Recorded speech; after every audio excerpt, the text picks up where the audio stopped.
farm. These are the people who are on ground, ensuring that all this dream here is turned into action. And we want to really have you visit Honorable PCS the next occasion to really see this this in action, really see how we can really turn Kenya into a place where people will come to learn. Again, yesterday during the celebration, we have a delegation from Egypt. We want people to come from other countries to see what is happening here through national institutions, but also facilities like Kapiti, how they can innovate. Because climate change is a pressure we have to accept. But how can we then survive and be very resilient and innovative, making sure that we have a thriving livestock sector under those conditions? I also want to really mention and say that the long-standing and valuable relationship that we've had with your ministry is really important for us to stand here and be proud of the things that we have done. We look into the future with great optimism, satisfaction, and confidence that we'll be able to achieve our dream, given the country where we are, given the institutions that we are working with, given the support and the conducive environment that the government had put for us to work. In conclusion, Honorable PS, we are honored by your presence today. Your visit once again reaffirms the importance the government of Kenya places on science, innovation, and international collaboration for national development. We are very confident that we can work together with you, with your team, to deliver impact for Kenya and the broader African continent. Thank you very much, and karibuni sana ILRI.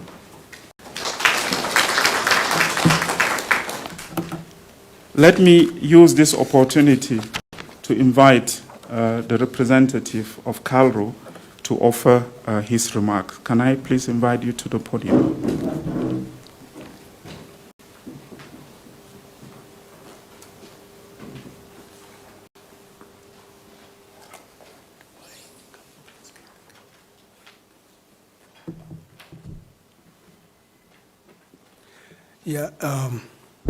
Good morning, everyone. His Excellency Dr. Musalia Mudavadi, PCS, Honorable Jonathan Mweke, PS Livestock, Professor Jong, our host today, and the CGIR members. I would like to make a few remarks on behalf of the Director General of KALRO. His Excellency, you really know KALRO well. I don't need to emphasize beyond what you know. I know you know more than perhaps you and myself, even if I work there. So KALRO and ILRI occupy the same space, advancing agricultural research and increasing knowledge for the purposes of improving food security and food availability for our domestic consumption and possibly even for our exports.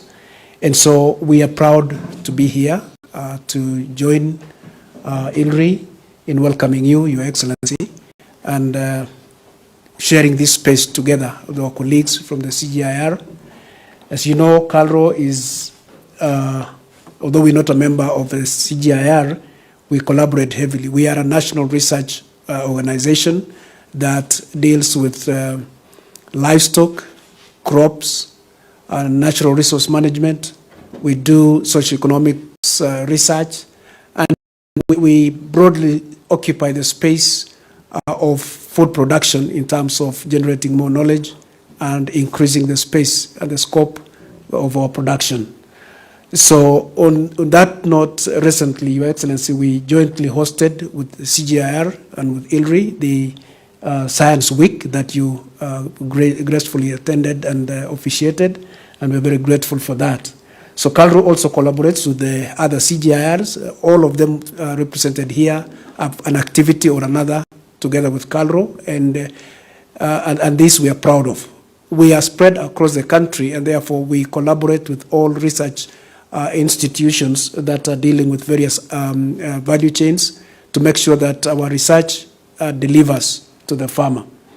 So we recently we collaborate with many other CGIAR centers on different projects. We have recently collaborated with ILRI on several initiatives aimed at enhancing agricultural productivity, climate resilience, and food security in Kenya and the broader East African region. I will mention, Your Excellency, just a few that we collaborate with ILRI. Broadly, we do land, soil, crop information services for climate-smart agriculture. And as you know, in Kenya, KALRO hosts the hub for that, focusing on soil productivity and water management to aid in effective decision-making and policy implementation. In this regard, ILRI contributes expertise in data integration and capacity building. Another area that we have worked with together with ILRI is enhancement of agro-advisory services through what we call the CAUP, Kenya Agricultural Advisory and Observatory Platform. Under these accelerated impacts of the CGIAR Climate Research for Africa, ILRI and KALRO and the Kenya Meteorological Department have collaborated to upgrade the Kenya Agricultural Observatory Platform, and this has enhanced platform to deliver localized world-level weather forecasts and climate advisories to over 250,000 farmers monthly, significantly improving farmers' access to actionable climate information. The other area that we have heavily collaborated over a long period of time with ILRI is in livestock research and development initiatives. Notable in this, in the recent past, are genetic improvement projects. These are collaborations on the African Dairy Genetic Games that we also have the tropical poultry genetic solutions. These are projects that are aimed at enhancing livestock productivity through genetic advancements. We've also collaborated in animal health research. This includes the development of vaccines, such as those targeting contagious bovine pleuropneumonia to improve animal health and productivity. Sir, we've also collaborated with ILRI on sustainable livestock systems, research on climate-smart livestock systems, forage development, and rangeland restoration to promote sustainable livestock farming practices. So of those are just a few we have collaborated with ILRI on, and many other collaborative activities that are not directly formalized through signings. We have been working with them. Historically, we have worked with them on the ECF vaccine project that was started way back in the early 90s. I was telling Professor De Jong that when I was still a young man, I participated in the initial trials of the ICFIM that was working towards the development of the ECF vaccine. That is currently on the tail end of the registration process to make it available for our farmers. It is efficacious, it is working, and farmers will benefit greatly once this goes through the registration process. We occasionally also have our scientists come to ILRI to work on specific collaborative projects, taking advantage of the specialized facilities that are here at ILRI. Our collaboration, sir, will continue, and our joint achievements will advance improvements of food production in Kenya and internationally. So these projects, Your Excellency, will underscore the commitment of KALRO and ILRI to advancing agricultural research and development with a focus on sustainability, climate resilience, and improved livelihoods for farmers in Kenya and the region. Thank you very much. Don't wish to take more time. Thank you very much, sir. Thank you, KALRO. Can I please invite Director DVS to offer very brief remarks? Thank you.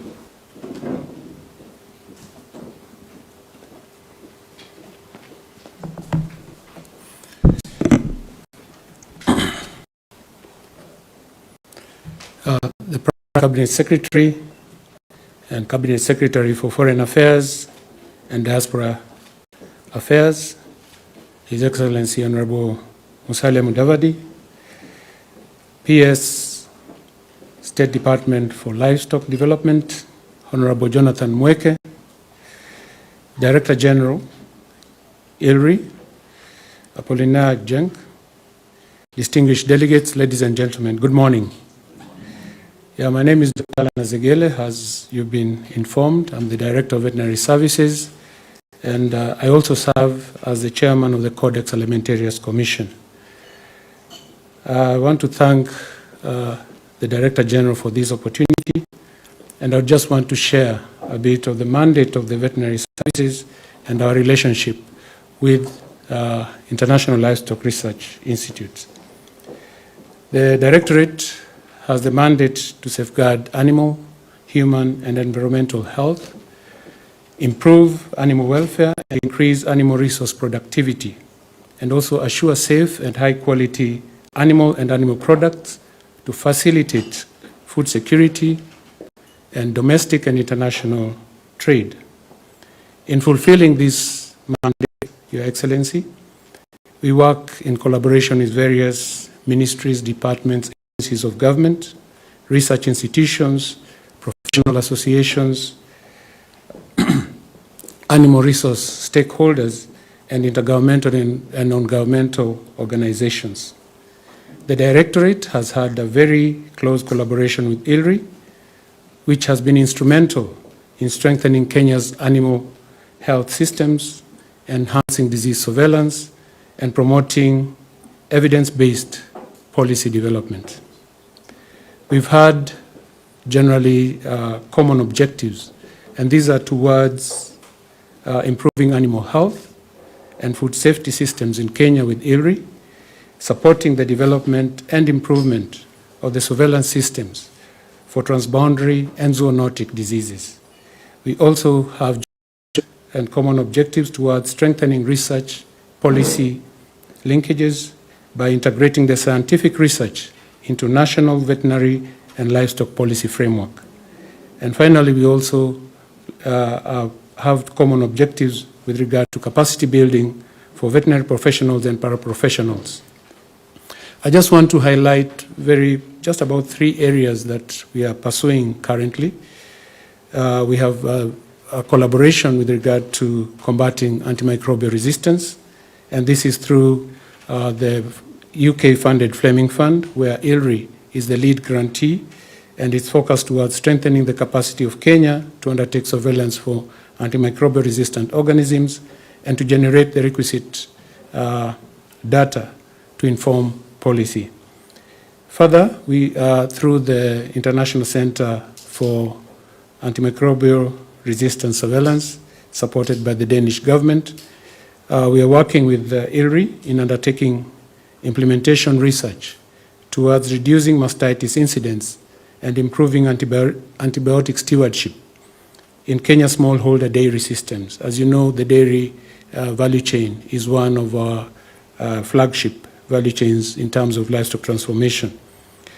This is geared towards ensuring that small-scale farmers, we increase the economic returns to the small-scale farmers through reducing the incidence of mastitis.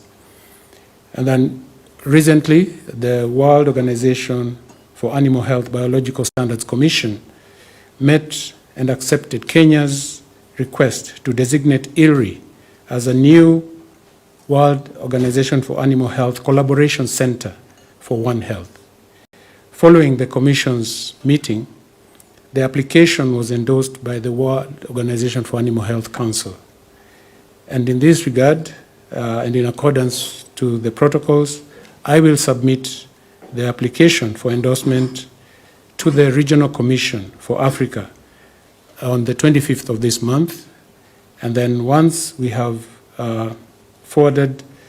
received approval from the Regional Commission, the application will be forwarded to the World Assembly of Delegates to the World Organization for Animal Health for adoption by resolution at the 92nd session, which will be held between 25th of May to 29th this year in Paris, and after which I really hope I'll have the official designation of ILRI as the One Health Collaboration Center.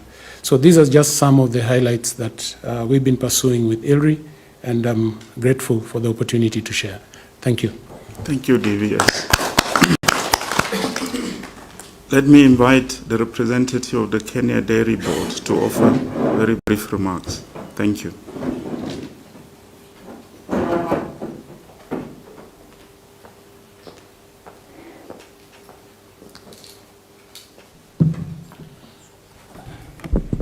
Thank you, Director General, for the invitation.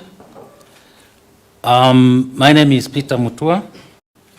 I'm representing the Managing Director, Kenya Dairy Board, and therefore, I will do the representation. So let me read the speech. Your Excellency, the Prime Cabinet Secretary, Honorable Musalia Mudavadi, PS Livestock Development, Honorable Mweke, Director General, ILRI, Professor Apollinaire Jikeng, representatives from national government and other organizations present, invited guests, ladies and gentlemen, good morning. It is a great honor and privilege, Your Excellency, to join you today as you visit this institution in sharing with you how we can strengthen and develop our dairy sector through partnership and collaboration with ILRI. The dairy sector is a cornerstone of Kenya's agricultural economy. It contributes approximately 4% to the national GDP and supports over 1.8 million smallholder farmers across the country. The sector provides livelihoods to millions of Kenyans, from farmers, processors, traders, and consumers. Under the bottom-up economic transformation agenda, the government has identified dairy as one of the priority value chains in achieving food security and transforming the economy. Our goal is to double milk production to 10 million liters by 2027, grow our exports to 1 billion liters per year, increase farmer incomes to at least 56,000 per month, create 500,000 new jobs, and improve milk safety and quality across the country.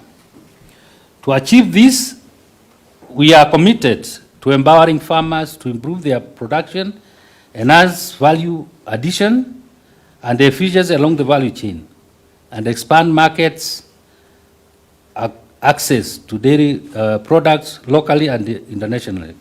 To successfully accomplish this, we require strategic partnerships with key stakeholders in the industry, leveraging on their expertise, innovation, support, and common interests. Ladies and gentlemen, as a regulator and promoter of the dairy industry in Kenya, Kenya Dairy Board is committed to fostering a vibrant, sustainable, and inclusive dairy sector. Central to our mandate is ensuring quality milk production, enhancing market access, and empowering all actors along the dairy value chain, from smallholder farmers to processors and consumers. One such transformative partnership is a More Milk 2 project, a joint initiative between Kenya Dairy Board and the International Livestock Research Institute, with funding from Bill and Melinda Gates Foundation and the UK Foreign, Commonwealth and Development Office, FCDO. The More Milk project directly complements our strategic focus. This initiative aims to improve milk safety and quality and enhance livelihoods through evidence-based interventions tailored to the realities of smallholder dairy farmers and MSMEs. This is not just about producing quality milk, it's about equipping and supporting vendors by research, innovation, and practical support to those who need it most. Ladies and gentlemen, this 4-year project will be catalyzed to continue collaboration in the sector, and an example of what is possible when institutions come together with a shared commitment to people, progress, and purpose. This will be implemented in Nyandarua, Was and Gishu, and Nakuru counties, which currently accounts for a significant share of the milk sold in Kenya. For decades, this sector has remained largely invisible to the formal economy, are underregulated and underserved despite its importance. These initiatives is therefore a timely and strategic response to the pillars of the better.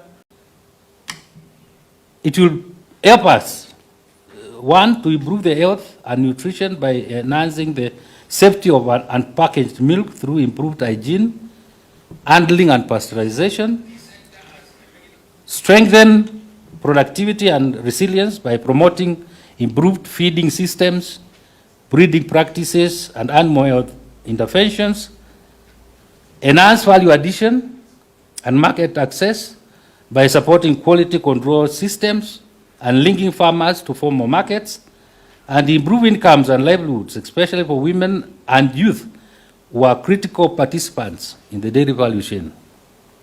Your Excellency, we are especially encouraged by the project's emphasis on collaboration between public institutions, private sector actors, and research organizations.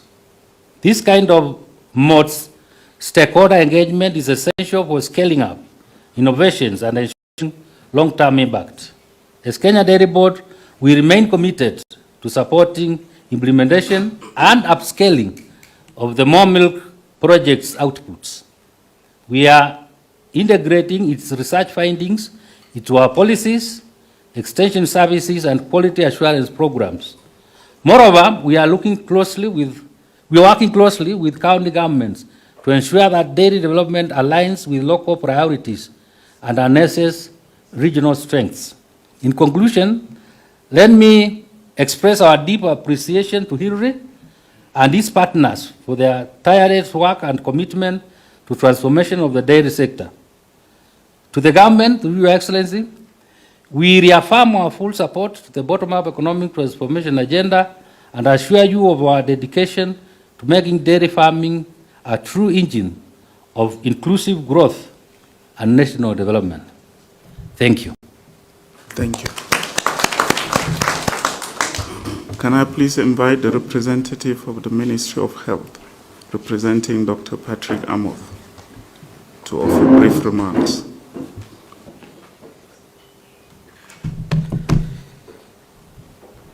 So, Your Excellency, the Prime Cabinet Secretary and CS for Foreign Diaspora and Affairs, Honorable Musalia Mudavadi, the Permanent Secretary or Principal Secretary, State Department of Livestock Development, that's Dr. Mweke, the Director General ILRI, representative from government agencies, ladies and gentlemen, good morning.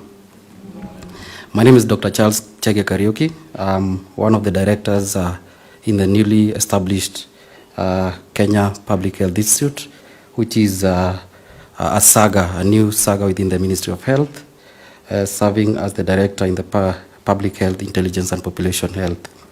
So as the Kenya National Public Health Institute, the co-mandate as the new established saga within the Ministry of Health is to execute all matters public health within the country and also collaborate with the research institute within the country, of which ILRI is one of them. So I just want to highlight some of the key highlights, some of the key areas of collaborations with this institution. One co-mandate is the One Health approach and pandemic control. As you know well, within the country, the pandemic has become one of the major concerns within the country, and the new National Public Health Institute has been mandated to take lead in some of this control and also establish the strategic areas just to combat these pandemic areas. Another area is the zoonotic disease control within the country. Core example is the COVID-19 control, which the Institute has been the forefront in the control of the same. The newly and ongoing mpox was an outbreak within the neighboring country, which is Uganda. So the Kenya National Public Institute has been in the forefront in the control of these diseases, and we also look forward to be a cornerstone in providing that security, public health security within the country. Another area is the antimicrobial resistance, where we look forward to have the population that use prudently use of medication just to avert the microbial resistance within the country, of which we have been collaborating with the ILRI in research areas and also use of that data to make informed decision. So we also have surveillance system development, and also currently as we talk, the Institute is undergoing some pandemic fund application, which the ILRI has played a key role in informing some of the decisions and policy directions as we go by. So those are some of the key areas that we look forward to collaborate and make sure that at least the Ministry of Health is in the forefront in fronting the core mandate of the Kenya Kwanza government and the policy that have been put in place, so that at least we can have a healthy nation free for all. So as we look forward again with the initiation and continuation of the universal health coverage, which is a core mandate and the cornerstone and the pillar of the Kenya Kwanza government, we look forward to have that collaborative effort with the Research Institute so that at least we'll be able to be informed well with data, which is the cornerstone of the Research Institute. We look forward to support the government also in all our capacities and in all our technical areas, so that at least we can have a population that is healthy, free from the diseases of public health concerns. Thank you. Thank you. It is now my distinguished honor to invite PS Honorable Moike to offer remarks and then invite PCS to address us.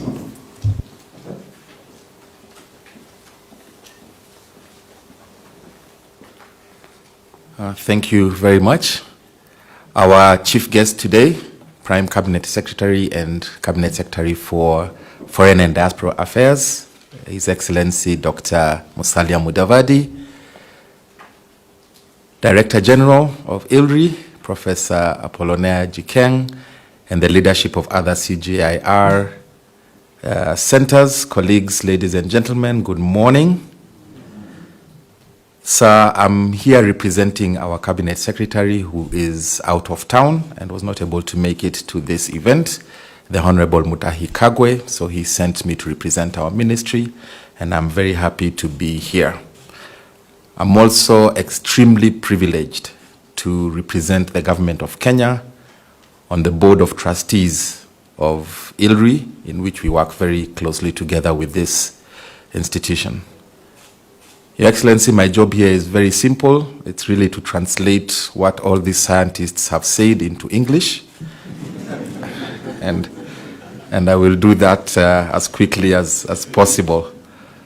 Under the bottom-up economic transformation agenda, which is the commitments that the Ruto administration has made to Kenyans, livestock is a major activity. Currently, Your Excellency, livestock generates about 12% of our country's GDP, and we have a commitment under the Kenya Kwanza manifesto to increase that to about 20%. To be able to do that, it's clear that we need to commercialize livestock and livestock products. And we have about 5 livestock products, which is meat, milk, eggs, leather, and honey. So for us to be able to really commercialize it, to increase our input into our GDP, we did some route to market studies just to find out what is it that the market really wants so that we can produce for the market. And we were pleasantly surprised that the market, both locally and internationally, is in need of our livestock products, but in a certain quality, in very large quantities and consistently. So for us to do that, we made some policy decisions on how to execute this. And 4 things came up that we really needed to do. Number 1 was animal health, disease control. And sir, you know, the intervention we did was, for that was to have a nationwide mass vaccination program to ensure that we manage our diseases, which will help us, again, increase our productivity. Number 2 was animal feed. which is about 70% on average of cost of production for our livestock products. And we needed to really get our arms around that to ensure that we have enough nutritious feed for our animals so that they can produce. Number 3 was breed improvement. We realized that our breeds were compromised, and we needed to come up with different breeds for different parts of the country, for different livestock, to ensure that we are able to get the correct genetics that disease resistant, drought resistant, and that can also produce with very little input in feed. I think they call it feed conversion and efficiency. And then the 4th one that we found especially that the international community was demanding was animal identification and traceability. People around the world now are very conscious of what they eat, and they want to know where their food is coming from. And that's why you hear the term farm to fork being mentioned around a lot. So with that intervention, we have developed a product we are calling ANITRAC, Animal Identification and Traceability. Your Excellency, Kenya has been trying to do this for the last 20 years unsuccessfully, but I'm proud to say we've now cracked it. And we've developed the software that is currently under pilot. We should launch it in another month or 2, which will then make our food globally acceptable and enhance trade for that. While we are making all these policy decisions on what interventions we are going to make to increase our productivity, create jobs, put money into the pockets of our farmers, they have to be data-driven. And so we depend on research. That's why we partner very closely with ILRI, with ILRI, and other research institutions, including academia, to make sure that the decisions we are making, the policies we are developing, are research-backed and are data-driven. That way we can be able to move further along much faster. I'd say our sector is on track. We've met quite a few of our commitments. The value chains that the government was prioritizing were dairy, meat, and leather. And as you know, we've made significant progress in all those 3 value chains with measurable results year to year since President Ruto came into being our president. And that could not have been done without many people in this room. So I really thank them for the collaboration that we've been able to have, just so that we can transform this sector of ours called livestock, which of course is very important for us, not just for food security and nutrition, but also for trade. With those remarks, Your Excellency, it's now my pleasure to invite you to come and make some remarks. May we please all be outstanding as we invite our chief guest, the Prime Cabinet Secretary, to come and address us. Karibu sana, Your Excellency. Thank you. Thank you. Yeah. Please be seated. May I also say good morning?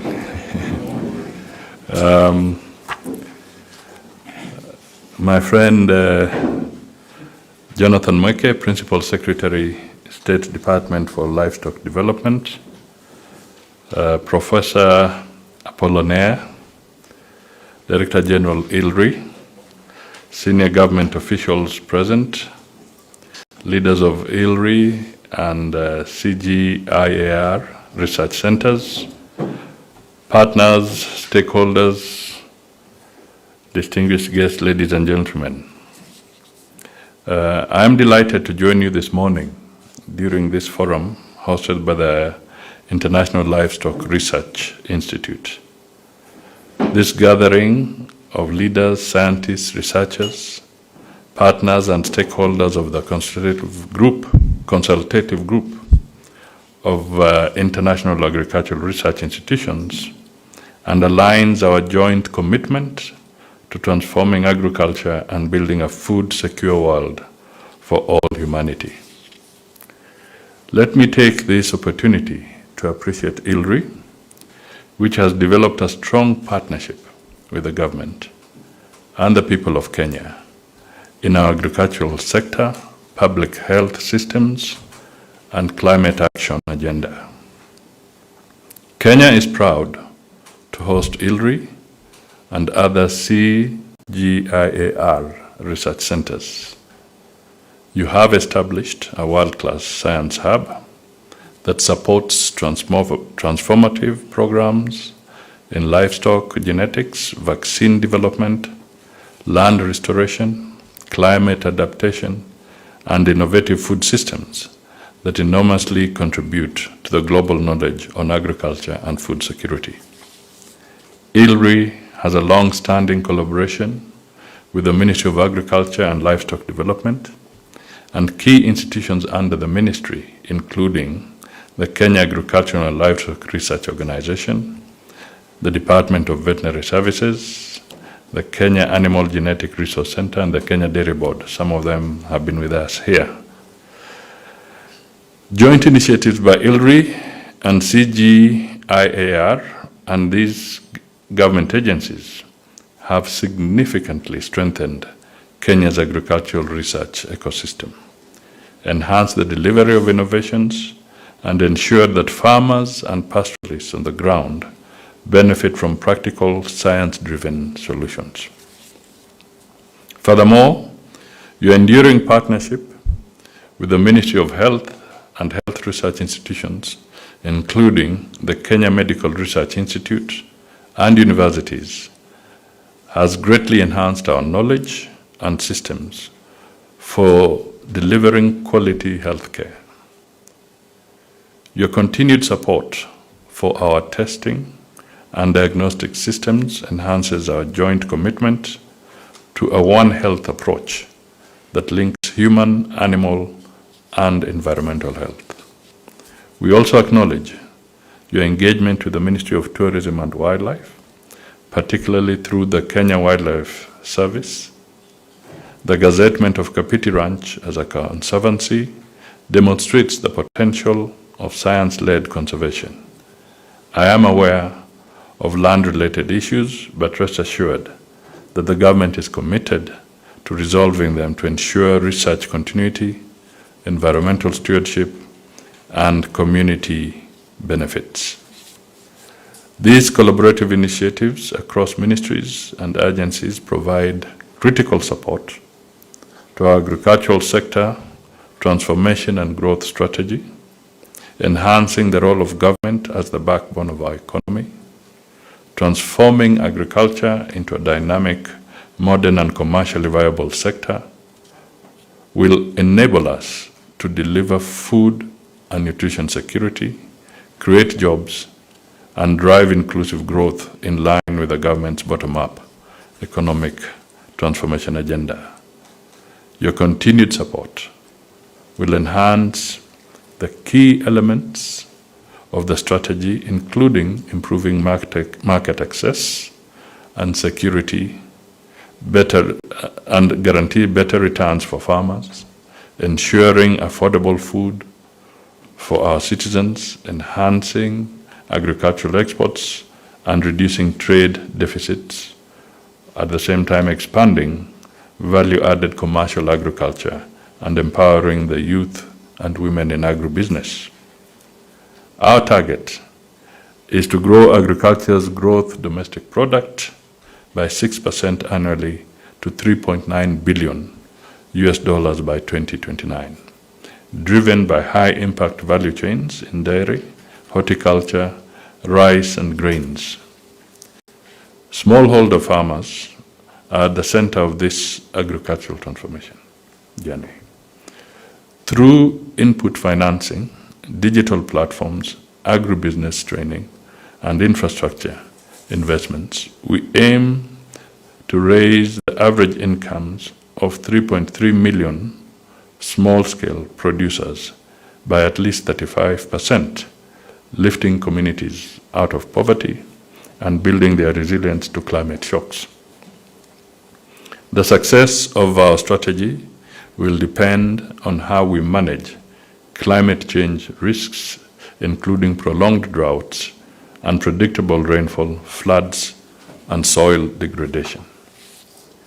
Our urgent responses includes setting ambitious targets in the National Climate Change Action Plan and the Kenya Climate Smart Agriculture Implementation Framework, These include reducing greenhouse gas emissions by 32%, increasing our national tree cover to 10%, restoring degraded lands, and expanding climate-smart agriculture.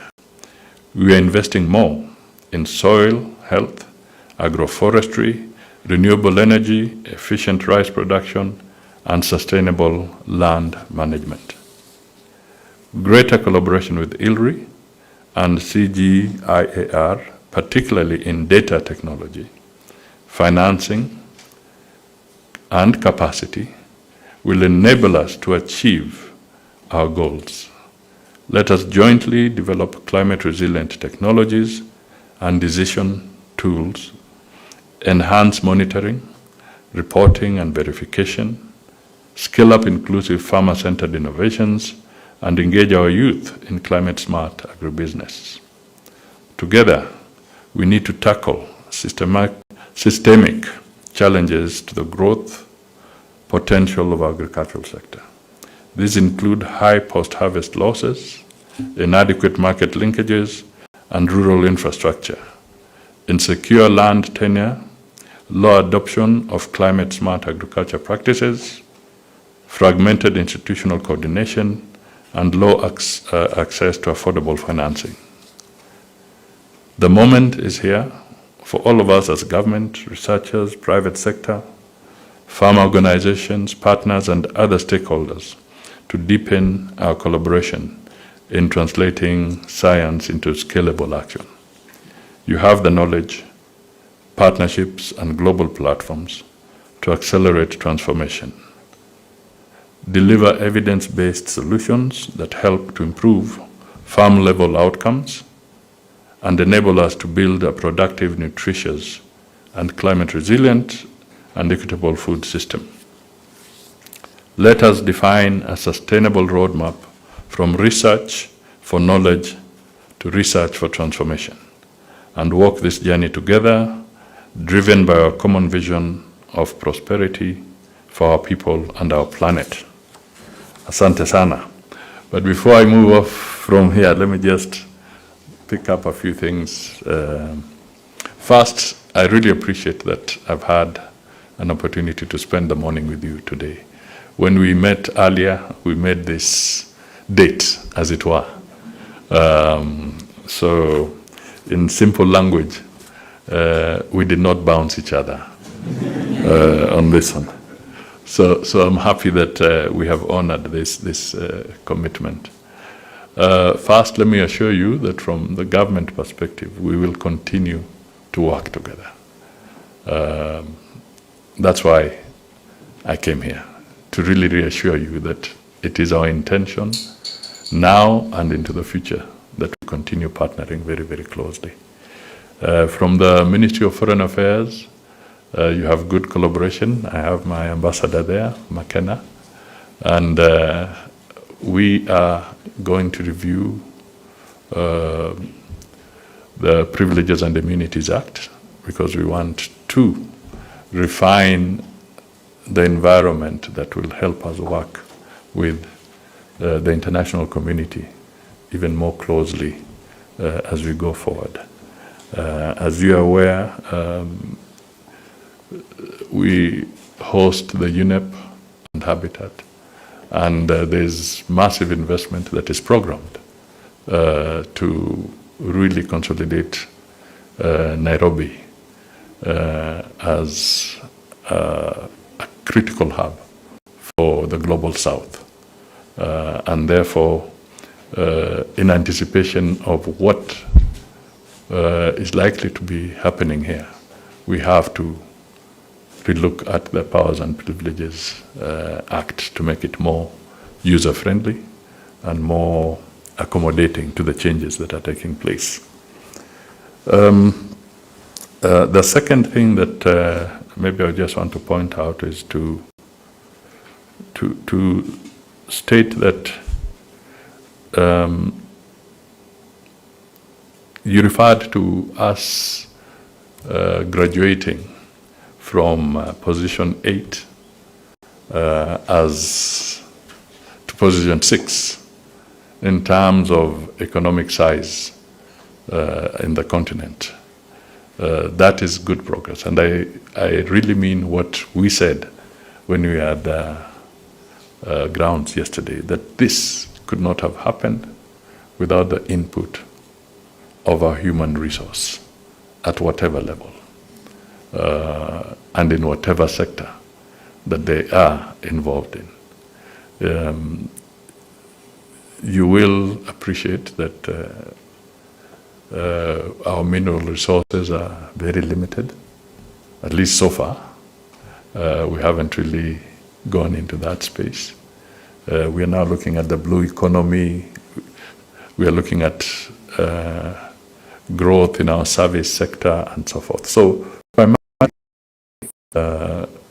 Kenya's largest resource, and indeed Africa's, is more of the human resource. We have the demographic challenges, and I repeat that technology innovation is required to really unleash the potential of the very many young people who want to be involved. But until we have the sweeteners, I call them that, technology-related ways of them engaging, we may not get them into the actual production lines sooner enough. So your innovation is so critical. Your research is so critical. Data is so important. Hygienic data, accurate data. It's going to be so critical in the way we move forward. And the reality is that when the facts change, then we have to change our approach. So the more we get accurate information, scientifically driven and obtained, then we will have no option as a continent, as a country, as a government, as a people to change, because that is what we should do. When the facts change, we must change. And the facts will come through your research. So we definitely look forward to ensuring that that happens. It can be very dangerous for any nation if that nation is being driven by unskilled and unlettered populations. So we need to have the skill and we need to have them educated. The two must go together. And the researchers play a very, very integral part in ensuring this. Finally, the question I wanted to ask is, I hope you feel safe.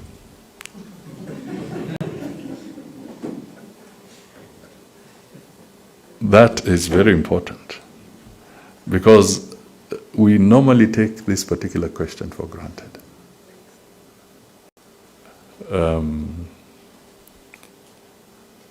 We have to consolidate our democracy.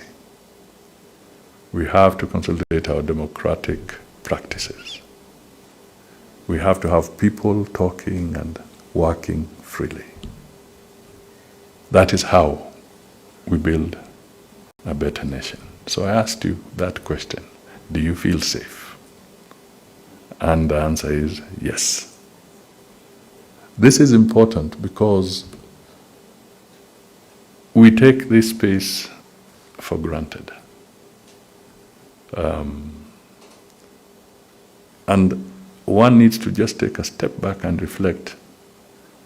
How many heads of state on the African continent get as much criticism on a daily basis from the media like the Kenyan president?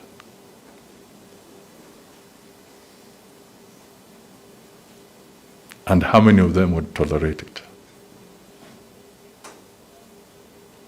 But here you are, this thing, this bombardment is there every day, to the extent that what comes out of ILRI, the positive research that you come up with, the good innovations that you bring out that have immense impact on the people, are drowned in this din. People don't realize that so much is going on. And that is why some are even shocked that in spite of the noise and all this battering, Kenya has now risen to the 6th largest economy in Africa. And in the process, they are hesitating to acknowledge it because they want to paint the picture that Kenya is in shambles. It is not. Our institutions function. When the government loses cases in court, it should not always be taken as a vilification against the government. It should also be seen from the prism that even the judiciary is independent enough to make a decision if it feels that the government has transgressed. This is the benefit of having a true democracy. We are really being tested as a people. But I can tell you, when the facts come out, even those who are rigid will eventually have to change. So I want to encourage you that let us remain focused, let us continue moving forward.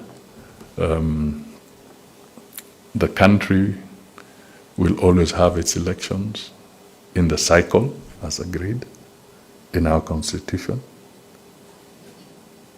People forget that Kenya has always held elections every 5 years since independence. Religiously. Every 5 years. Whether it was within the single party state or whether it is when we are in a multi-party state. All this is to build institutions that can help us work. So I just wanted to encourage you, as researchers, as scientists, please do your research, don't keep on looking over your shoulder.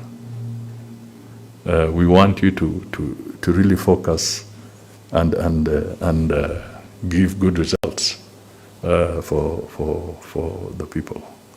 I was looking at a section of the media, for instance.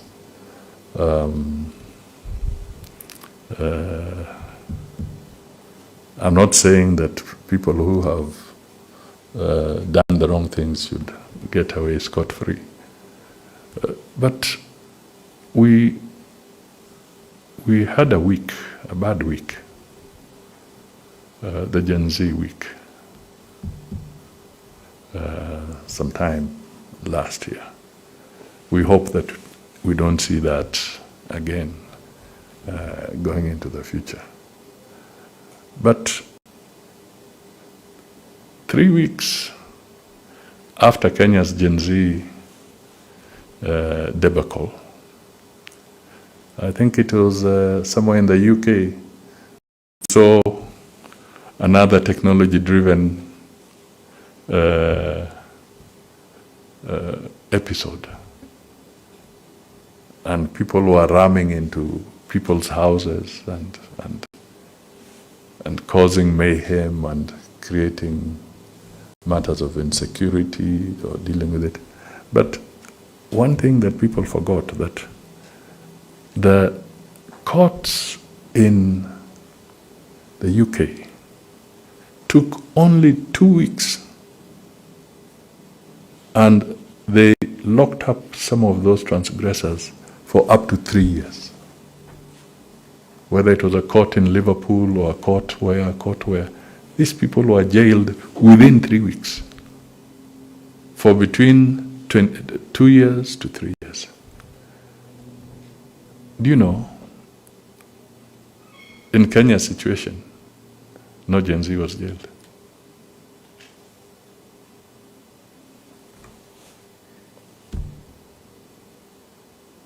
They were being let out on fines of 500 shillings,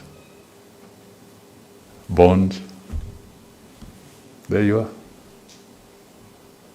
Can you imagine if a Kenyan court had jailed somebody in 3 weeks? So sometimes the approach is not exactly even in the level of criticism that is loaded onto nations. But what is important is that even then, they were able to express themselves. They still bring out those stories and so forth. Because again, we believe in the freedom of the press. They have spoken. And we move on. And we had a very famous president called Kibaki, Mwai Kibaki. And may his soul rest in eternal peace. He would tell you this. If you're worried about the headline of the day, he'll tell you, okay, pick that one. Bring me the newspapers for the last 3-4 days. Then he says, okay, look at that headline, and the other one, and the other one. What do you think? They have changed. So he says, you people, do your work. Don't worry too much about the headlines. Because what was prevailing yesterday is not going to prevail next week.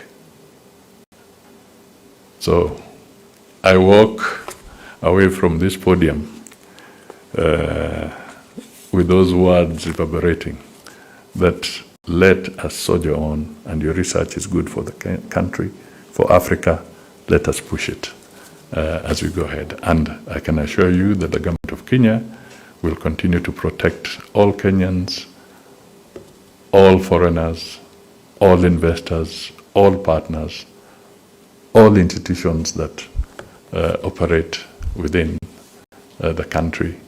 And within the international fora, we shall also play our role to be reasonable members of the international community. Thank you, and God bless you.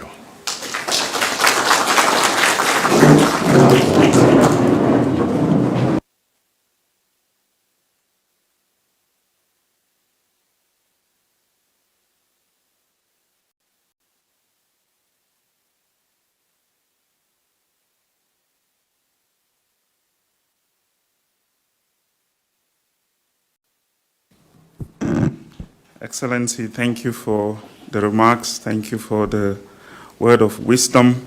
We feel safe. That's why we're here. No problem. And thank you so much for your vision for the youth. In the earlier walk around, when we talked about the CGI Science Week, I didn't talk about the science. I didn't talk about the innovation. I talked about the youth that we were able to engage. I think they outnumber many of the professionals who were at the Science Week. Investment in people, investment in youth is really what we commend. Because as organizations or scientists, we have to think about succession planning. If we're so successful in doing this, who will come after us? I think we are very confident that building on the investment in the country, there will be guarantee that people who will come after us will do probably even a better job than what we are doing at the moment. Carry on investing and do not worry. We don't worry about the headlines, because in science, people want you to bring a solution today, but that solution might not be ready, maybe tomorrow. And I think that's really my echo to say thank you for the wisdom, for your remarks, for your work, and the support, the commitment to get us going. On behalf of my colleagues here, including those who are not in this room, will echo that information back to the thousands of scientists across the CGIR who are looking at Kenya as a fertile place for work to take place. Thank you so much for this session. It's now my honor to say we have three other things that we need to do. Out of here, please, let's take a family picture. We want to really ensure that we have enough evidence to tell several generations down the road that Prime CS Mudavadi was here on this day. You've planted a tree, but many will not see the tree. They will see the photos and things like that. And secondly, we'll go to do a show and tell in the labs. You'll be able to see some of our scientists, the talented, those who are generating the stories that we are telling you. And finally, Prime CS, we want you to grace the occasion for us to have lunch together. We want a business lunch. We really want to continue this conversation before you leave the campus. So these are my three asks. For the photos, we'll go out immediately to do it. And for the lab tour, we'll have two groups. The first group will be from where I'm seated to this table, and then the next table. The second group will be the larger group to join. In the stops, you'll meet people like Joyce and the rest who will then tell you what's really happening in action. They'll tell you the story of rice in Moya. They'll tell you potato and sweet potato in various places. They'll echo what David has said in terms of vaccine being developed here and produced by the Botswana Vaccine Research Institute, not only for Kenya, for the community. You'll be able to see some of that. So on this, let me thank my colleagues. I'm just a spokesperson. The excitement around the science and things like that is really what drives us here. On the personal note, this is the first country I ever visited when I left my own country. I've been connected to Kenya. It's going to be 30 years now, more than half my life. So if this wasn't a good place, I don't think I'll be coming back here. So it's an investment that you see visibly and things and stuff like that. But beyond your own people, I think you've also invested on a group of people, not just Africans, people, global citizens who have done things in Kenya for which they are very proud. So on this, thank you so much for today. And thanks again for really the words that you've mentioned through Balozi.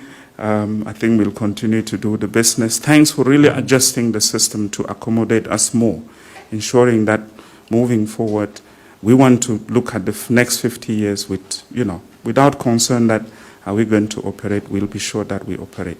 The challenge is on the innovation that we can generate. We're up to the task. But what you've done is already good enough for us to continue to do that. Thank you so much. Let me invite you for the pictures and then the lab tour. I think your team has organized for how you're going to put your lab coat and stuff like that. But for other colleagues, this is a very safe room, just like Kenya is safe. You can leave anything here, leave your bags and things like that when you go to do the lab tour. You can even do your coat here because the lab coat is it can make you feel warm. Take pictures, show your children that you were at this lab here, and make them come here to see the work that is done here. Thank you so much. Let's end this session, and then we go for the pictures. Thank you.